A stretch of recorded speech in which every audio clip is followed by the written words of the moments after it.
حضرت حسین رضی اللہ تعالیٰ عنہ نے ان دنوں میں جو وہاں گزرے جتنے بھی کوفی آئے ہوئے تھے نا، اکثر و بیشتر تو کوفے کے لوگ تھے، ان سے کہا کہ میں خود نہیں آیا، تم نے مجھے بلایا تھا۔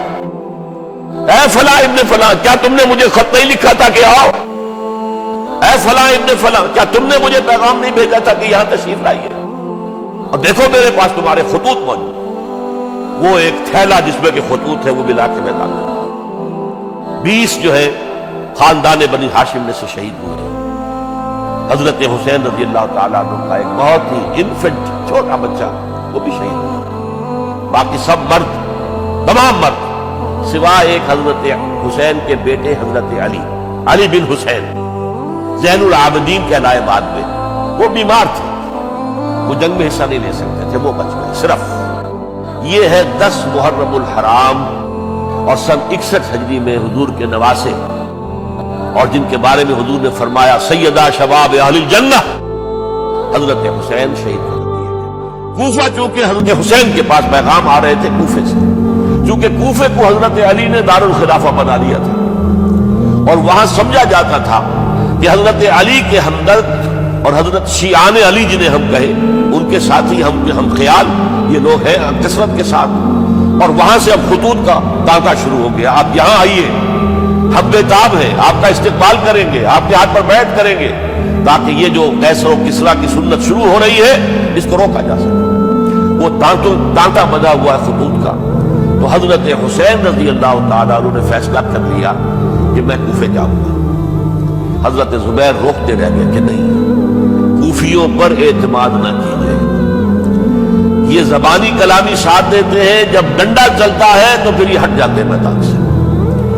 اور حضرت حسین رضی اللہ تعالیٰ عنہ بامروت انسان، شریف النفس انسان، کیسے ممکن تھا غیرت مند غیور انسان وہ کیسے ان کی بات کو رد کر دیتے؟ لہذا اچھا چلو چلتے ہیں کوفے کی طرف۔ آگے بڑھتے چلے گئے، کربلا میں پہنچ گئے، جو کچھ وہاں ہوا ہے پر آپ کو معلوم ہے۔ اس میں یہ بات ہے پہلے 1000 کا لشکر بھیجا تھا عبید اللہ ابن زیاد نے، اس پر حضرت حسین رضی اللہ تعالیٰ عنہ نے جو باتیں کہی وہ کچھ اثر انداز ہو گئی۔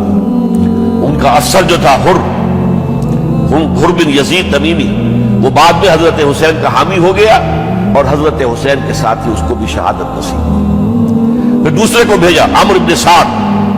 عمرو ابن سعد بھی ایک بڑی عظیم شخصیت کا بیٹا تھا، حضرت سعد ابن ابی وقاص جو فاتح ایران تھے، اور جن کو غزوہ احد کے موقع پر حضور نے فرمایا تھا کہ اے سعد تیر چلاؤ، میرے ماں باپ تم پر قربان۔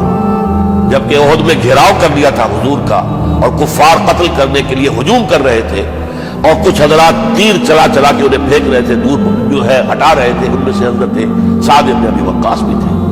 پھر وہ فاتح ایران تھے، اسی لیے گورنر بن گئے تھے ایران کے۔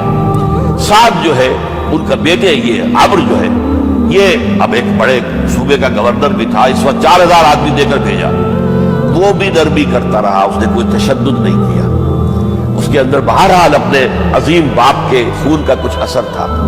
لیکن یہ کہ پھر ابن زیاد کو اطلاع مل گئی کہ عمرو ابن سعد جو ہے وہ تو لے تو لال کر رہا ہے، حملہ نہیں کر رہا، قتل نہیں کر رہا، بلکہ یہ کہ وہ تو اس راستہ بھی دینے کو لیے تیار ہے کہ نہ مدینے کی طرف جائیے اور نہ آپ مکے کی طرف جائیے، نہ کوفے کی طرف جائیے، بلکہ آپ چاہے تو دمشق چلے جائیں، یزید سے اپنا معاملہ کر لیں۔ اس پر ابن زیاد نے پھر وہاں سے خط لکھا ہے، میں نے تمہیں اس کام کے لیے بھیجا تھا، میں نے تمہیں حکم دیا تھا حسین سے میری بیعت لو، یعنی میری بیعت کے ذریعے یزید کی بیعت لو، اور اسے پکڑ کر لا کر میرے سامنے پیش کرو۔ لہذا پھر اس نے ایک بہت خوخار شخص کو زیادہ فوج دے کر بھیجا ہے، اور وہ جو ہے اس نے آ کر جو ہے شمر نے پھر اس نے فیصلہ کن معاملہ کیا۔ حضرت حسین رضی اللہ تعالیٰ عنہ نے ان دنوں میں جو وہاں گزرے جتنے بھی کوفی آئے ہوئے تھے نا، اکثر و بیشتر تو کوفے کے لوگ تھے،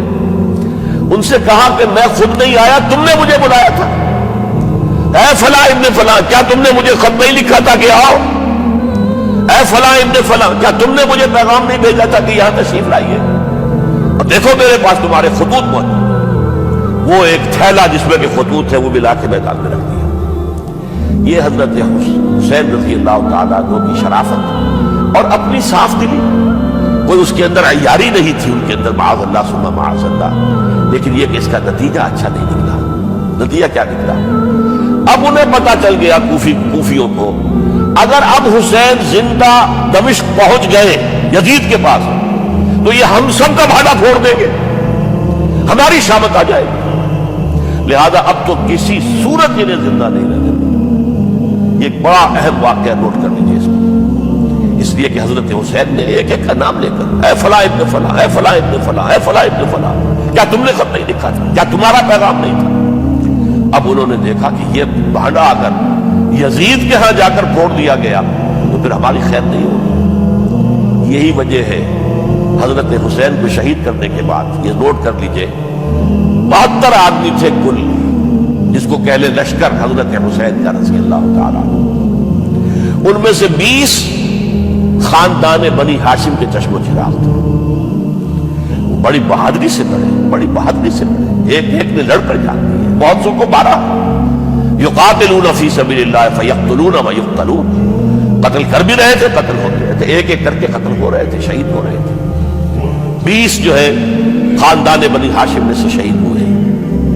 حضرت حسین رضی اللہ تعالیٰ عنہ کا ایک بہت ہی انفنٹ چھوٹا بچہ وہ بھی شہید ہوا، باقی سب مرد، تمام مرد سوائے ایک حضرت حسین کے بیٹے حضرت علی بن حسین زین العابدین کہلائے بعد میں، وہ بیمار تھے، وہ جنگ میں حصہ نہیں لے سکتے تھے، وہ بچ گئے صرف۔ اچھا حضرت حسین شہید ہو گئے، یہ ہے 10 محرم الحرام سن 61 ہجری۔ کیا مطلب ہے؟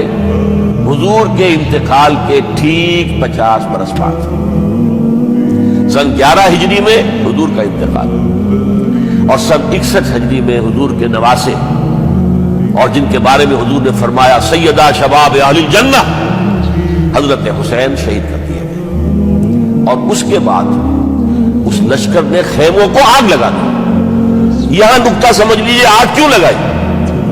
انہیں معلوم تھا ہمارے خلاف ڈاکومنٹری پروف موجود ہے وہاں پر، وہ ہمارے خطوط کے تھیلے وہاں موجود ہیں، اگر وہ باقی رہ گئے تو ہماری شامت آ جائے گی، ہمیں کون بچائے گا؟ تاکہ وہ ریکارڈ جو ہے ان کا وہ تلف ہو جائے، سارے خطوط جو ہے وہ جل جائیں، تاکہ ان کے خلاف ثبوت باقی نہ رہے۔ یہ عظیم سانحہ کربلا ہے